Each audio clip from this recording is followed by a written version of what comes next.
ओम अज्ञानतिमिरान्धस्य ज्ञानाञ्जनशलाकया चक्षुरुन्मिलितं येन तस्मै श्रीगुरुवे नमः। श्रीचैतन्यमनोभीष्टं स्थापितं येन भूतले स्वयं रूपा कदा मह्यं ददाति स्वपदान्तिकम्।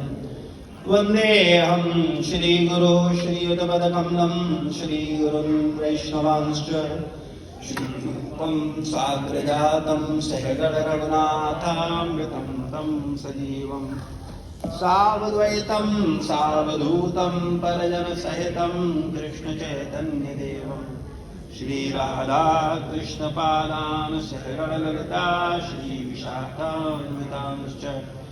हे कृष्ण करुणा सिंधु दीनबंधु जगत्पते गोपेश गोपिका कांत राधा कांत नमोस्तुते।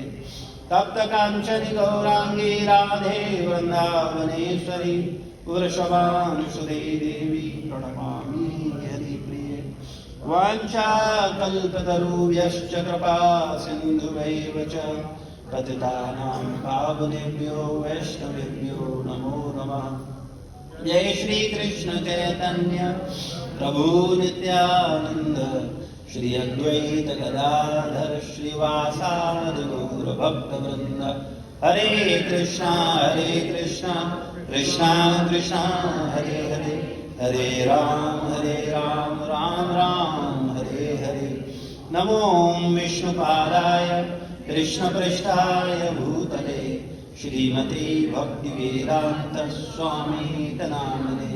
नमस्ते सारस्वतदेवे गौरवाणी प्रचारणे निर्विशेष शून्यवादी पाश्चात्य देशतारिणे।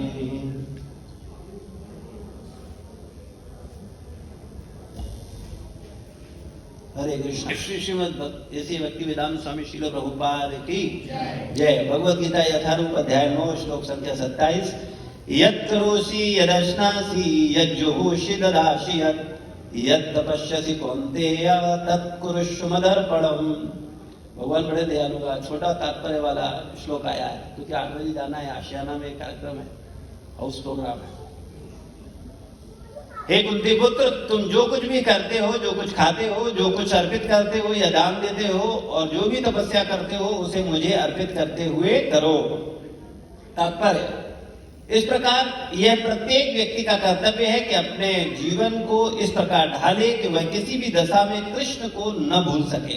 प्रत्येक व्यक्ति को अपने जीवन के निर्वाह के लिए कर्म करना पड़ता है। कृष्ण यहाँ पर आदेश देते हैं कि हर व्यक्ति उनके लिए ही कर्म करे। प्रत्येक व्यक्ति को जीवित रहने के लिए कुछ न कुछ खाना पड़ता है, अतः उसे चाहिए कि कृष्ण को उच्चिष्ट, कृष्ण को अर्पित करके भोजन जो उच्चिष्ट है उसको ग्रहण करे। प्रत्येक व्यक्ति को कुछ न कुछ धार्मिक अनुष्ठान करने होते हैं, अतः कृष्ण की संस्तुति है, इसे मेरे हेतु करो, यही अर्चन है। प्रत्येक व्यक्ति कुछ न कुछ दान देता है, अतः कृष्ण कहते हैं यह मुझे दो, जिसका अर्थ है कि अधिक धन का उपयोग कृष्ण भावनामृत के आंदोलन की उन्नति के लिए करो। आजकल लोग ध्यान विधि के प्रति विशेष रुचि दिखाते हैं। यद्यपि इस युग के लिए यह व्यवहारिक नहीं है, किंतु यदि कोई 24 घंटे हरे कृष्ण का जप अपनी माला पे करे तो वह निश्चित रूप से महानतम ध्यानी तथा योगी है, जिसकी पुष्टि भगवत गीता के 6 अध्याय में की गई है। तो इसका श्लोक का अर्थ हमारे साथ साथ बोलो। हे कुंती पुत्र, जो कुछ भी करते हो, जो कुछ खाते हो, जो कुछ अर्पित करते हो या दान देते हो, और जो भी तपस्या करते हो, उसे मुझे अर्पित करते हुए करो, यानी मेरे लिए करो। भगवान क्या बोल रहे हैं? ये जो कुछ करना है किसके लिए करो? मेरे लिए करो। हम लोग भगवान के आदेश के विपरीत काम करते हैं। हम लोग क्या करते हैं? जो कुछ भी करते हैं किसके लिए करते हैं? शरीर और शरीर से जुड़े लोगों के लिए। जो कुछ करेंगे वो शरीर के लिए करेंगे या फिर शरीर से जुड़े हुए लोगों के लिए करेंगे। जो कुछ खाएंगे वो शरीर को खिलाएंगे या फिर शरीर से जुड़े हुए शरीरों को खिलाएंगे। जो कुछ अर्पित करना है, जो कुछ करना है वो किसे करेंगे? या तो शरीर को गिफ्ट देंगे या फिर शरीर से जुड़े हुए शरीरों को गिफ्ट देंगे। दान यानी उपहार, ये भी उपहार ही होगा। तो जो उपहार देना है, दान देना है, और जो भी तपस्या, तपस्या का मतलब है स्वयं को कष्ट देके सामने वाले के लिए प्रयास करना। तो ये भी जो कुछ करते हैं हम तपस्या किस लिए करते हैं? शरीर को सुख देने के लिए और शरीर से जुड़े हुए संबंधियों को सुख देने के लिए, और उसे मुझे अर्पित करते हुए करो। लेकिन भगवान क्या कह रहे हैं? ऐसे क्या करो? मुझे अर्पित करो। तो हम लोगों को थोड़ा इस पे विचार करना होगा। हम खूब सत्संग पे सत्संग करते जाएं, लेकिन भगवान जो कहें उस पर अमल न करें, और करते रहें वही जो करते आए हैं, ठीक है। और गीता के रोज श्लोक पढ़े हम लोग, तो फिर मामला गड़बड़ है। इसलिए हमको थोड़ा विचार करना होगा। भगवान कह रहे हैं अगर कि जो कुछ करना है मेरे लिए करो, तो फिर हमें ऐसा करने का अभ्यास डालना चाहिए। छोटी छोटी एक्टिविटियों से इसका शुभारंभ कर सकते हैं। जैसे हम चिंतन करते ही हैं, तो हम किसका चिंतन करें? कृष्ण का चिंतन करें। कृष्ण का चिंतन कैसे करेंगे? ऐसे समझ में नहीं आएगा। हम लोगों को जब कृष्ण की बात आती है चिंतन की, तो बस एक ही बात सूझती है, हरे कृष्णा कृष्णा कृष्णा हरे हरे, हरे राम राम राम। हम लोग यही बोलते हैं। संसार का चिंतन कैसे करते हैं? संसार का चिंतन संसार संसार करके करते हैं। संसार संसार संसार संसार ऐसे करते हैं? ऐसे करते हैं? नहीं। संसार से जुड़ी हुई जो चीजें हैं वो संसार से क्या है? अभिन्न है। जैसे संसार के संबंध, संसार का शरीर, संसार के रिश्तेदार, संसार का परिवार, संसार का घर, संसार की नौकरी, संसार का संपत्ति, सब संसार का ही तो है। तो हम लोग 24 घंटे किसका चिंतन करते हैं? इन्हीं चीजों का।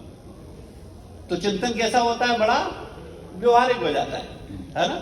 अगर आपको बोला जाए कि संसार संसार करना है आपको पूरे दिन भर, तो क्या होगा? होगा आप संसार की चिंतन से ही बोर हो जाएंगे, वो भी नहीं होगा। तो इसी तरीके से जो भगवान का चिंतन है वो नाम जप के द्वारा तो होता ही है, लेकिन इसके साथ साथ हमें क्या करना होता है? भगवान, और वो भगवान के नजदीक हैं। जैसे भगवान के भक्त, भगवान की तुलसी, भगवान की गाय, भगवान के अर्चा विग्रह, स्वयं भगवान, भगवान का नाम, भगवान का रूप, भगवान की लीला, भगवान के धाम, भगवान के जन, इनके लिए क्या करना है? इनका चिंतन करना है। इनकी सेवा करनी है, इनको प्रसन्न करने के लिए प्रयास करना है, इनको उपहार देना है, इनको गिफ्ट देना है ना। तुलसी जी को आप लोग उपहार देते हो? नहीं देते? नहीं देते हो? अरे रोज जल देते हो, क्या देते हो? उपहार ही है, गिफ्ट है ना। अब उनके लिए कोई तुम वो थोड़ी लाओगे नौल का, है ना। जो जल अर्पण कर रहे हो क्या है? गिफ्ट है ना। आप उनको कुछ सेवा कर रहे हो ना, उनकी पर्सनल सेवा हो रही है ना। उनको आरती कर रहे हो, उनको फूल अर्पण कर रहे हो, है ना। ये क्या है? ये सेवा ही तो है। तो इसलिए हम लोगों को, हरे कृष्णा, आ जाओ आ जाओ। तो इसलिए हम लोगों को क्या करना है? भगवान की भी व्यवहारिक सेवाएं करनी है, भक्तों की भी व्यवहारिक सेवाएं करनी है। ये नहीं भगवान भक्तों का क्या करो, भगवान भगवान भक्त भक्त, जय प्रभुपाद जय प्रभुपाद जय प्रभुपाद, इससे काम नहीं चलेगा। कृष्ण कृष्ण कृष्ण कृष्ण, इससे काम नहीं चलेगा, है ना। अगर ऐसे ही काम चले तो ईमानदारी से ऐसा करो, घर में जाकर के कल से आप पत्नी का नाम है और बच्चों का नाम है, सुबह से लेना शुरू करो। पत्नी आपका नाम, पति का नाम लेगी, है ना, और पति बच्चों का नाम लेगा, पत्नी का नाम लेगा, तो काम बनेगा। क्या बोलेंगे घर में? कहिए नाम बंद करो, थोड़ा काम करो, बोलेंगे कि नहीं बोलेंगे? माता जी केवल आपका नाम लें, अविनाश प्रभु अविनाश प्रभु अविनाश प्रभु, और कोई आपकी सेवा न करे, आपको नाश्ता न दे, प्रसाद न दे, है ना, तो फिर कैसे होगा? काम बनेगा? और या फिर आप करो, आप बच्चों का नाम लो, केवल पत्नी का नाम लो, और आप उनके प्रति कोई प्रैक्टिकल सेवा न करो, उनकी भावनाओं का ध्यान न रखो, उनकी जरूरतों का ध्यान न रखो, उनकी आवश्यकताओं का ध्यान न रखो, तो फिर चलेगा? तो हम लोग क्या करते हैं? संसार में व्यवहारिक जीते हैं, और भक्ति में और भक्तों के साथ कैसे जीते हैं? फॉर्मल, है ना। हाँ, इमेजिनरी लाइफ। हाँ, बस ज्यादा कोई किताब में हमने पढ़ा था, वो नाम लेना है, तो भगवान नाम लेने से क्या होते हैं? खुश होते हैं। तो निश्चित रूप से नाम लो, लेकिन नाम लेने का अर्थ क्या बताया प्रभुपाद जी ने? हरे कृष्ण महामंत्र का क्या अर्थ बताया? हे राधा रानी, हमें कृष्ण की प्रेममयी सेवा में लगाओ। तो महामंत्र का मतलब क्या है कि हम रोज क्या कर रहे हैं? सेवा मांग रहे हैं। मुझे सेवा में लगाओ, मुझे सेवा में लगाओ, मुझे कृष्ण की सेवा मिले, मैं भगवान की सेवा करूं, मैं तुलसी जी की सेवा करूं, मैं भक्तों की सेवा करूं। लेकिन जब सेवा की बारी आ रही है तो फिर हम आलसी हो जाते हैं। नहीं, ये तो ऐसा थोड़ी होता है, ये थोड़ी करते हैं, तो फिर काम नहीं बनेगा। इसलिए जैसे हम भौतिक जीवन में प्रैक्टिकल हैं, ऐसे ही हमको आध्यात्मिक जीवन में प्रैक्टिकल होना होगा। और ये श्लोक हमें प्रैक्टिकल आचरण की शिक्षा देता है। क्या बोलते हैं? यत् करोषि यत् नश्यि यत् जुहोषि ददासि यत् तपस्यसि कौन्तेय तत्कुरुष्व मदर्पणम्। हे कुंती पुत्र, जो कुछ खाते हो, जो कुछ भी, ये नहीं बोला कि खाली गिल्लाने हमें भोग लगाओ। क्या कह रहे हैं? जो कुछ खाते हो। तो सुबह से शाम तक हम कितना खाते हैं? खाते हैं कि नहीं खाते हैं? सबको भोग लगाना चाहिए, है ना? भक्त लोग लगाते हैं। जो नहीं लगाते हैं उन्हें जो कुछ खाएं उसको क्या करना चाहिए? भगवान को पहले भोग लगाना चाहिए। जो कुछ भी करते हो, जो कुछ कर रहे हो, नौकरी, व्यवसाय, कार्य, कुछ भी करो, किसके लिए करो? भगवान कह रहे हैं मेरे लिए करो। जो कुछ अर्पित करते हो, जो कुछ भी तुम्हारा भेंट करने की इच्छा, किसको करो? भगवान को करो। दान देते हो, कई बार दान, कोई भी संसार में बिना दान दिए नहीं रहता। हर व्यक्ति किसी न किसी को दान देता है। या तो रिश्तेदार को दान देता है, परिवार को दान देता है, किसी जरूरतमंद को दान देता है, कई बार देवी देवताओं को दान देते हैं, कई बार चंदे मांगने वाले मोहल्ले में लोग आ जाते हैं तो दान देते हैं। परिचित होता है। दान का भी एक हर व्यक्ति के अपने इनकम में एक बजट होता है कि भाई इतना दान तो हमें करना ही है, इस दान के बिना हम रह नहीं सकते। भाई मोहल्ले में लोग आ जाएंगे, मोहल्ले वालों से बिगाड़ेंगे थोड़ी, सबको संतुष्ट करना है ना? लेकिन भगवान क्या बोल रहे हैं? दान बिना सोचे समझे नहीं, किसी को भी नहीं करना है। हमें अधिक से अधिक दान किसमें करना है? कृष्ण भावनामृत के प्रचार में।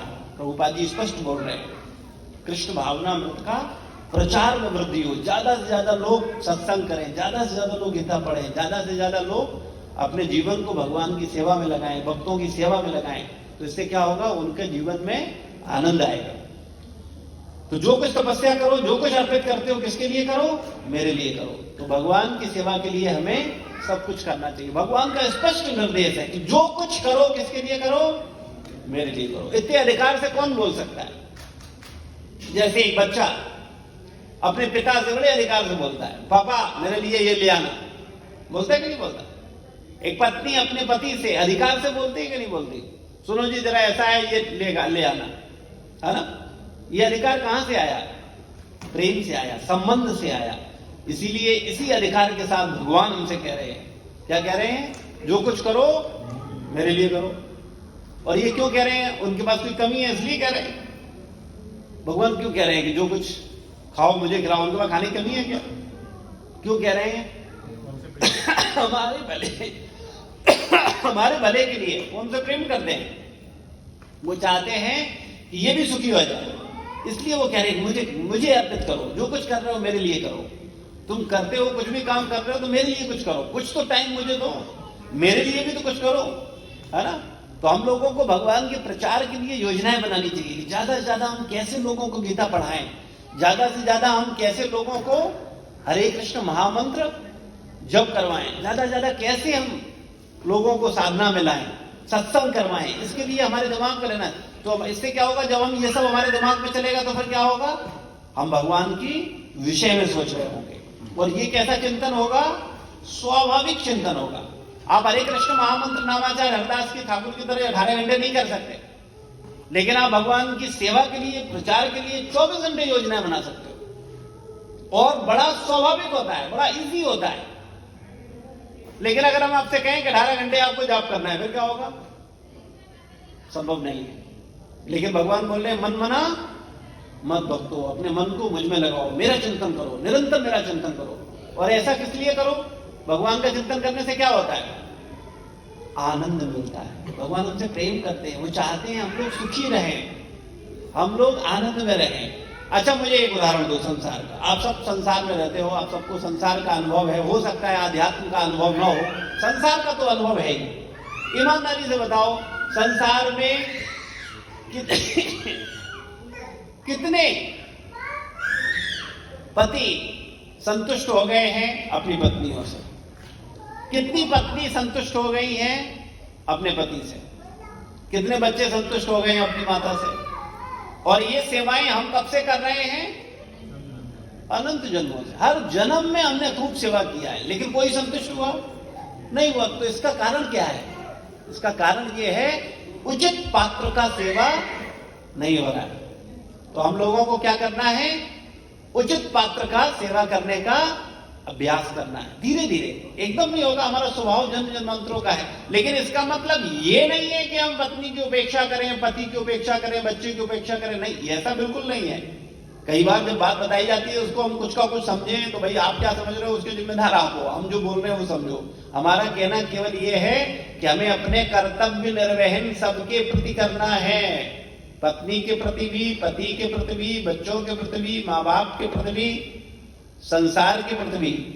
लेकिन हमारा प्रेम, हमारी सेवाएं जितनी संसार के प्रति इंपॉर्टेंट हैं, कर्तव्यबद्ध हैं हम, उतने ही हम भगवान, गुरु और वैष्णवों के प्रति भी कर्तव्यबद्ध हों, उतनी ही जिम्मेदारी हम वहां भी उठाएं। हम वहां पर क्यों जिम्मेदार नहीं होते? हम वहां पर क्यों सोचते हैं कि हमारा कोई कर्तव्य नहीं है? ये हमारी भूल है। तो इसलिए भगवान कह रहे हैं जो कुछ करो किसके लिए करो? मेरे लिए करो। नामामृत, पवित्र नाम का अमृत। श्रीमती भक्ति वेदांत स्वामी श्रील प्रभुपाद की है। आज के युग में लोगों को पवित्र नाम के जप द्वारा अकाल और वर्षा की कमी से मुक्ति दिलाई जा सकती है। जब हरे कृष्ण मंत्र का जप व कीर्तन बहुत लोग एक साथ करते हैं तब यह संकीर्तन यज्ञ कहलाता है। ऐसे यज्ञ के फलस्वरूप आकाश में बादल आते हैं।